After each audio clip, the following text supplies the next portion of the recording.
Hi, everyone. I'm Natalie Gawkner. This is Both Sides of the Aisle, and I represent the political center. Have on the political right, John Dougal. Hey, good to be with you. Welcome back. Yeah, thanks, John. I heard Ben did a nice job. And on the political left, Shireen Gorbani. Hello, and hey, listeners. I hope you're doing well. John and Shireen, I was in a meeting. A beautiful spring. It's day. lovely. It's a beautiful yeah, spring it's lovely. week. Yeah. I was in a meeting earlier today, and a gentleman came late. And he said, "Sorry, I was late. I was watching the news." And we're like, "Oh, what news?" And he said, "Have you not seen the markets?" And we're like, "Oh, what's going on in the markets?" And he said, "The U.S. just, made some provocative moves towards taking over Nova Scotia." And we were all just looking at each other. Nova Scotia. And of course, not Greenland. He was joking. Joking. Oh, okay. But it almost seemed real. Could be real. Just quick. I mean, the world we're living in right now, what are the right words to describe it? There's a lot of fear. There's a lot of chaos. There's a lot of false news. There's a lot of uncertainty. Shireen, what words would you put out there? Pain. Pain. Okay. Yeah. And we can cover a lot of those on the program today because we've got 2 words: unnecessary distraction. Yeah, ham-fisted policies, just in their implementation. Yeah. If I'm being generous. I mean, I appreciate this because it does feel to me that we are living in unprecedented times, truly. And the chaos that this administration is wreaking across our markets, across our institutions, across people's lives is remarkable. And I just think it's really important that we stop and reflect on how not normal this is and how deeply out of step with what I think we should all expect from our government leaders. John, you're about ready to finish a law degree. And there's a lot of 2 discussion. more days. Okay, there's a lot of discussion about rule of law and things, but take us through your thinking a little bit right now on what pressure's on the Supreme Court. And the reason I say that is I don't follow the court very actively, but I do know enough that come June, late June, some decisions start to roll out. And they're sitting on some big things. And they've got everything from, what do you do with this Maryland father that's in an El Salvador prison to some of these people that are getting letters to be deported that are refugees that are here legally. Students who are legally here as well. Yeah, on our campuses. You got a president that is likely going to be in contempt of court very soon as this works through the legal system. To give us a little bit of a legal take on this. Well, so as I look at it, not being a lawyer, but just, having fun with this, I look at it and go, okay, first of all, many will say this is the most conservative Supreme Court we've had since perhaps the 1930s. And it's about time, from many perspectives. 90 years, yeah, about time the pendulum swings back. But Trump appointed several of the folks on this court. Mm-hmm. And so if he continues to discredit the court, that will, creates kind of an interesting dynamic when it's largely a court that he formed or framed, and now he's discrediting it. And it's not just what are the rulings coming, May, June timeframe. It's over the next several years. And how will important cases that the president cares about in 2 and 3 years be decided based on what actions he's taking today? Because there is a certain, the court really can't enforce anything. Yeah. It only enforces action through others taking action, whether it's the president, and we've seen that, think back to Brown versus Board of Education, took President Eisenhower enforcing basically that court opinion at the time. I mean, it didn't just, those southern states just did not say, oh, yes, we agree. Yeah, the leaders have to respond to it. Yeah. Yes. Yeah. Shireen, your commentary. I would just say that there are some really important changes happening, and I think that we should all be paying close attention when we're talking about things like, do we have a right to due process in this country? Does birthright citizenship exist in this country? What are the confines that they're willing to... It's a big one they're arguing. That's a big one that they're arguing. Yeah. This is a court, yes, that is made by Donald Trump that has a record of rolling back rights. I have fewer rights today in this country than I did before the Supreme Court. And I think it's important that we realize that we could be headed on a path very quickly where we have even more restrictions to the freedoms that we've enjoyed. Yeah. So a name that we're all hearing, I hope I can get it right, is Kilmar Abrego Garcia. Yeah. He's going to become a common name in our country because of the way he has not had due process in stripping him away from his family and putting him in an El Salvadoran prison. Wow. Yeah. And then we have senators. Is it senators or congressmen? It's both.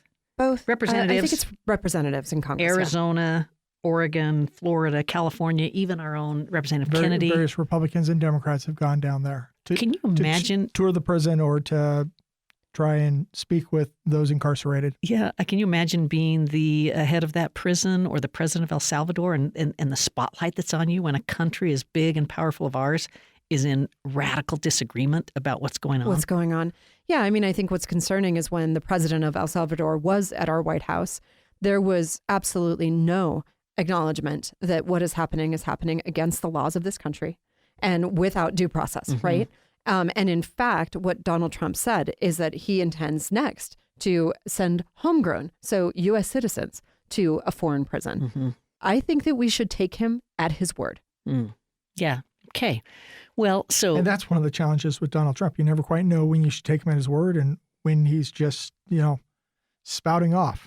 But if President Biden said that, if Barack Obama said that, we could expect martial law in the streets. I'm just not even kidding. I think that we are so off the rails here. We have to acknowledge how completely unhinged this moment is. So elaborate a little bit more on that. Because right now, that's a big statement. What I just heard from that is so many people just roll their eyes and go, "Oh, that's Donald being Donald," and just ignore it. So we don't have martial law in the streets because, we're not rioting because he's a sower of chaos. It just sows chaos and whatever, and people just goes off their backs because it's like, it's just one more outrageous statement.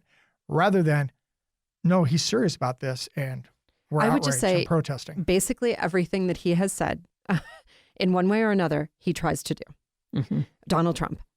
If we genuinely, and I know it's cliche to say it, but I just really would like our listeners to reflect and imagine if Biden had said something like this, if Barack Obama had said something like this, what do you think we would be hearing from our Utah representatives in Congress? What do you think we would be hearing from Mike Lee?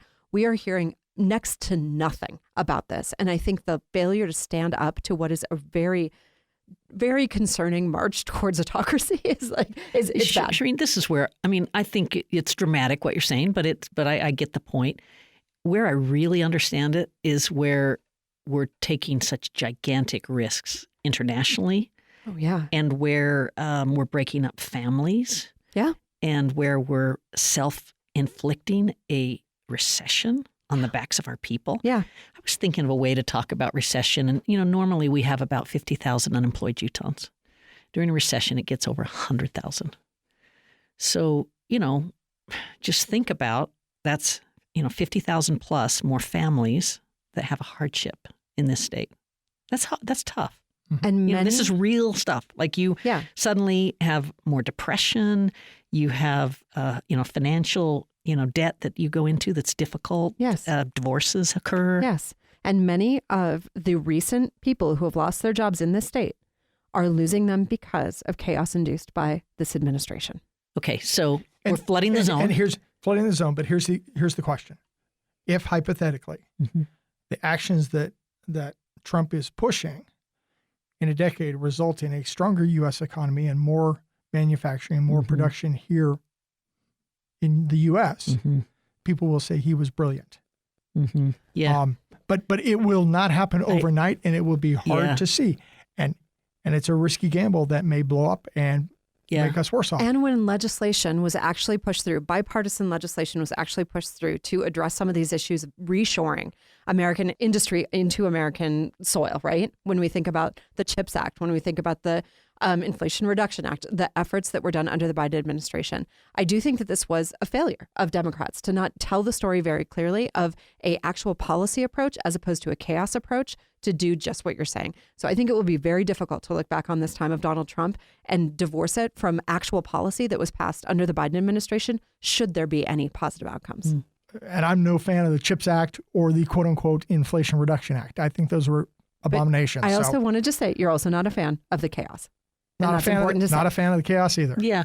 John saw my facial reaction when he said that the president could be seen as a genius for restructuring the global order and reshoring so much manufacturing. Man, that doesn't happen, but yes. Yeah, I think that's super unlikely. I think that the economy is not this dial that you just turn and you get something here and you get something there. I think there's trillions of decisions that go into this that have countervailing forces, and I think we're in for some rough sledding if we don't fix this pretty quickly. Can I ask you to just respond to one thing? I am curious what you think about Trump's threats to kick out the Federal Reserve Chair. Yeah, I get it. Alarm bells are ringing. It's because they've already moved a lot of the Democrats off of the Federal Trade Commission, the FDIC, the National Credit Union Association, the SEC. I mean, they've been moving Democrats off. And the president actually tweeted, termination can't come fast enough on JPAL. So he's putting that out there. Now he's kind of backing off. We're used to that. Here's the thing, though. The Fed is so brilliantly designed. And we have Mariner Eccles in part to thank for that, a Utahn who helped restructure the modern Fed after the Great Depression.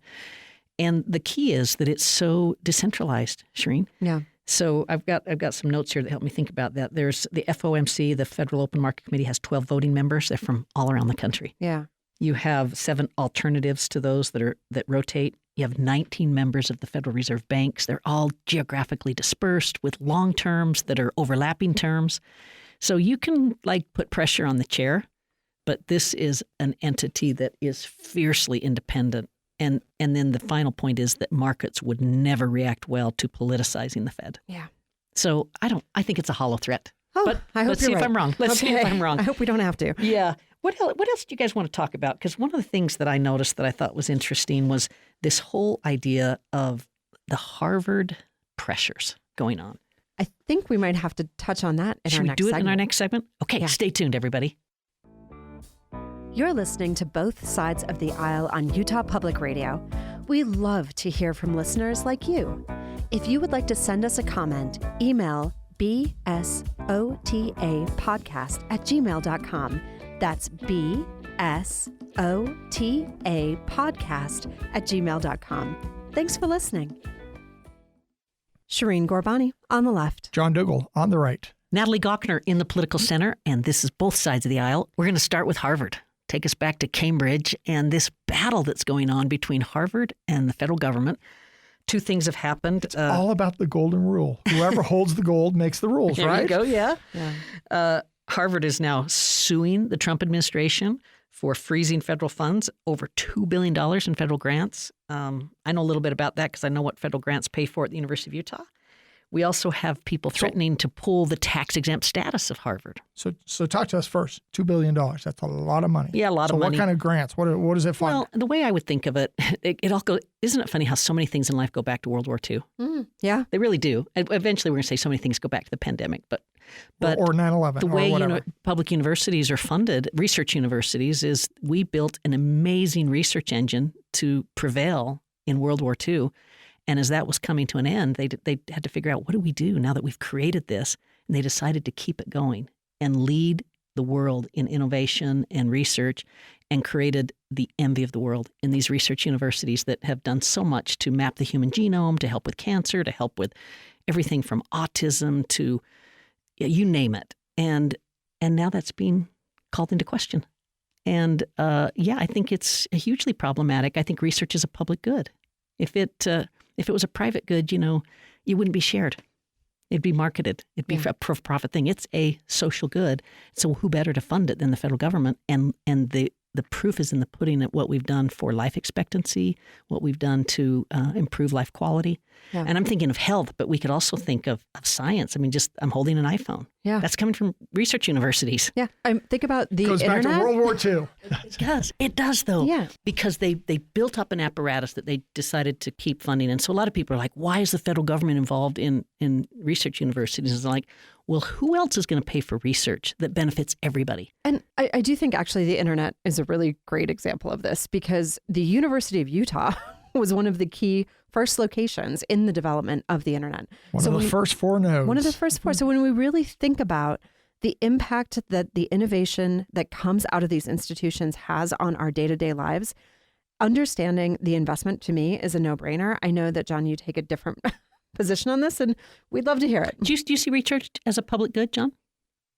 Some aspects of it. Some I think it's just expenditure of money, and too often it's a waste of money that doesn't actually get us there. And so fix the waste. So fix the waste. From my perspective, there's the federal government is too involved, and now we're seeing the ramifications.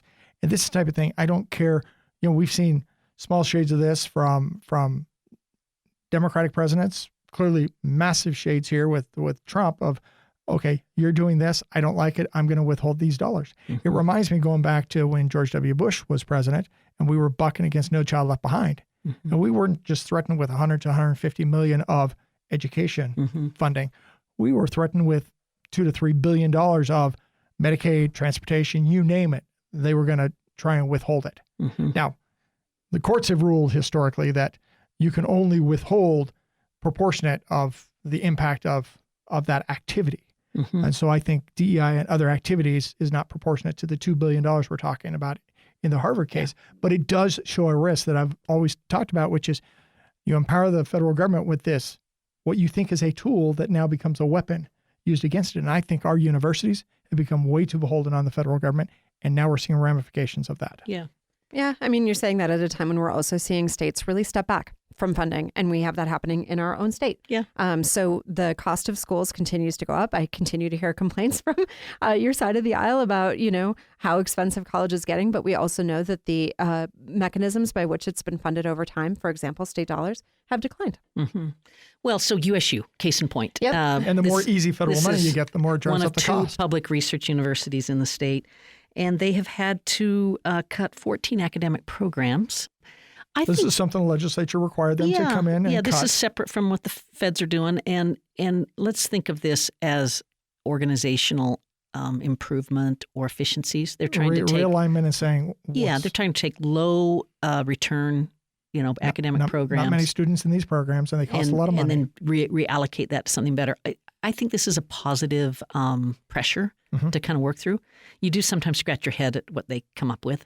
In the case of USU, the head scratcher was they had environmental engineering as one of the cuts. I feel quite confident that it's just because they can do that under civil engineering. Oh, but I don't know. Yeah. But it'd be good to know. But that's... Well, and it likely happens at other institutions. I'm sure there's environmental engineering at the U.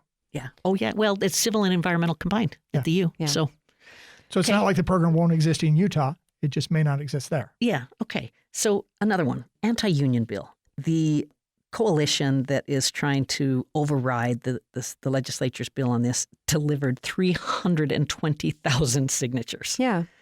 It's the law to repeal collective bargaining, public to employees. reinstate. Yeah. Yeah, and this one would reinstate it. Yeah. This looks like it's going to happen. Meaning it's going to get on the ballot. Is what you're saying. I think these signatures are going to be approved, and it sounds like there were apparently 20 bankers' boxes of signature packets. Yeah, I collected a number of them myself. Look at you, Shireen. You're always out there doing this. Well, here's what I'll say. I think what was so unusual, maybe disappointing, not surprising, were the comments that came from our governor, which said that, he was very impressed with the effort and that he didn't really care for the bill, but he signed it anyway. I think this is where I just get so frustrated with our governor. If you didn't like the bill, especially this bill that was, it wouldn't have had a veto-proof majority, right? So it would have, his veto could have stood, but he chose to do nothing about it. And I think that is really disappointing. Yeah. Shireen, I don't know a lot about this background. I do know from being in a governor's office that you learn about the entire decision tree. And you probably know what I'm referring to there, but it's this idea that there's only an appetite for so many vetoes. And after that, the legislature will convene themselves into a veto override session and throw, these vetoes out. And so a governor has to look at all the bills that he did veto. He took some courageous vetoes, and he has to decide how close to the line am I going to get. And he let this one go. Maybe he let it go because he knew this would happen. Maybe. I mean, there could be some real strategy behind it. I don't know. I just think that there's a real question, too, about are you on the side of the legislature or are you on the side of the people? And I think there's lots of opportunity to be on the side of the people. Well, I would disagree. I would say this bill is on the side of the people. It's not on the side of the unions, but it's on the side of the people. It's in the best interest of Utahns. Okay, that's what the left and right do is disagree. Hey, Mike Lee. Yeah. This is stunning, and I would invite our listeners to check our facts here because it's that stunning. But in the first 3 months of the year, or check the tweet. Utah's senior senator has tweeted more than 9,100 times. That's an average of more than 100 posts every single day. Yeah. I think this is based, Mike Lee is the account. I guess since March, it's been every 10 minutes with no sleep. On average. Yeah. I'd like to know how I'm looking at John with my mouth open, just like, what? I'd like to know how his recent town halls have been going. or where he's shown up in our state. I mean, I just see him as incredibly absent when it comes to engaging with the public here. And I have to say that the ecosystem that is X now is incredibly insular, and it is incredibly toxic. So I think that this is, again, not surprising, disappointing action from our senator. But here's one of the dynamics. I agree with you about the toxicity. And yet this is where a lot of folks, a lot of constituents show up here. A lot of constituents are looking for the message here. It's enough reason to stop doing it, John. Yeah. Well, I spent a lot of time with two really outstanding scholars, Tim Shriver and Arthur Brooks. They both do a lot in, civility and dignity and public dialogue. But they're very clear on the brain science that these types of behaviors, what social media does, the algorithms, the brain upticks you get when you get a like or when you get friends or whatever it is. Natalie liked my post. Yeah, well, they get it. It's addictive. And what I'm seeing here feels addictive to me. Yeah. And I would just challenge our senior senator, I feel like I'm friends with Mike Lee, to give it a skip. Try 3 weeks of not putting anything out on X, and I bet you'll be happier. So let me ask you a question. How do you engage with the public? I mean, I just said a lot of folks show up on Twitter. That's where they're looking to hear from their elected officials. So I think it's a horrible forum, but that's where a lot of folks are. Not they're that not many watching, folks. They're not watching TV news and other. So how do you engage with folks? Yeah. So I'll just say, I think the number is significantly down since Elon Musk took it over. But when I was in office, it was something like 13% of people in the nation were on Twitter. So we're talking about a significant subset of folks here. The other thing that I think is really concerning is the people that he is interacting with and the world in which he traffics is not your everyday Utahn. It just simply isn't. So it is an ecosystem of far-right extremism, from my perspective, that really is an echo chamber. And this happens on the left too, but that is where he is. So I'll just say that's my question. Where do you find John Curtis, though, I have some arguments to lodge against this, but recently wrote a op-ed that I think was in the Trib, basically saying that we need to rethink town halls. And I will give him credit. I don't think he shows up in the hard places, but he does show up in this state. So you see him traveling around, out talking to federal workers, out talking to people, farmers and communities. I haven't seen him, walk into, let's say, a community health center or. I've been at two of his. This is in earlier, when he was in the House, but two of his in Price. Yeah. He is out there, John, and Mike Lee simply is not. I got to tell you, John, though, I agree with you that this is a tricky, how do you get your message out? And I'm old enough, I guess, to remember when you used to be able to take out a full page ad in the local newspaper, and it meant something. You could take out a full page ad thanking someone for, what service to the country. Yeah, or what they spent on education this year, and it would mean something. And now you might as well just go in your backyard and scream. And that's about the same amount of people will hear you. If you're the front page story, it doesn't matter. You may be a one-day story, and then most people didn't even see it. But I have to say, there's something deeply diluted about what he's doing here too. If you're in the world of policy leadership, thought leadership, I would encourage him to go to social journalism, and that would be Medium, that would be Substack. Write something in depth. Have some nuance. Go ahead, John. He's saying that nobody will read it. TLDR. Too long, didn't read. Here's my angry tweet. This is the world that we're sitting in. It's like, okay, you had more than 140 characters. It's too long for me to read. Maybe I would say that some of our people need to be reading fewer short things. And I know it's not the audience we're talking to on this show, but this is the weird reality that we're in today. Hey, two more things I want to cover. I want to talk just for a minute about, it gets to a local issue, but the Trump administration trying to boost the birth rate, asking for ideas from the Heritage Foundation and other people how to do this. Utah's birth rate has declined or stayed even for 15 consecutive years. It's fallen from 4th to 10th in the nation. 1.8 births per woman, Shireen. Yeah. Wow. Quick comment on that, and then I want to give just a second on the death of our Pope. I'll say that this is truly dystopian, actually. I find it very concerning when a government wants to encourage the birth of multiple children, do all sorts of things to have people have children, and then do very little to support them. This happened in Romania under Ceausescu, and it had devastating outcomes for folks there. Many children left in orphanages. It's not good. John, some of the countries that have the most pronatal policies, let's think of Norway, Sweden, whatnot, they have some of the lowest birth rates. So I'm a little skeptical that this is going to work. And I'm always a skeptic of the government's going to incent some behavior. I just want them to stop punishing behavior. Look at what they've done that's driven up the cost of housing, could agree with that. Cost of impaired job employment, whatever else. Get the government out of that stuff. Let's go from Salt Lake City to the Vatican. I got about 30, 40 seconds on the program. Quick comments, John, first you, then Shireen, on the death of Pope Francis. Pope Francis came in, clearly a unique situation with the Pope resigning. I think he was loved around the world, clearly cared a lot about people, and a lot of people are sad and suffering right now as a result of, they knew he was sick, but I don't think they expected the day after Easter, I mean, literally hours after Easter, that he was going to pass away. Yeah, Shireen. As an unrelenting advocate for the poor, he will be missed. Yeah, and the first Pope from Latin America. Okay, that's a wrap. Thanks, everybody, for listening. Natalie Gochner with Shireen Gorbani and John Dougal. Program's produced by Anthony Scoma. Thank you so much for listening.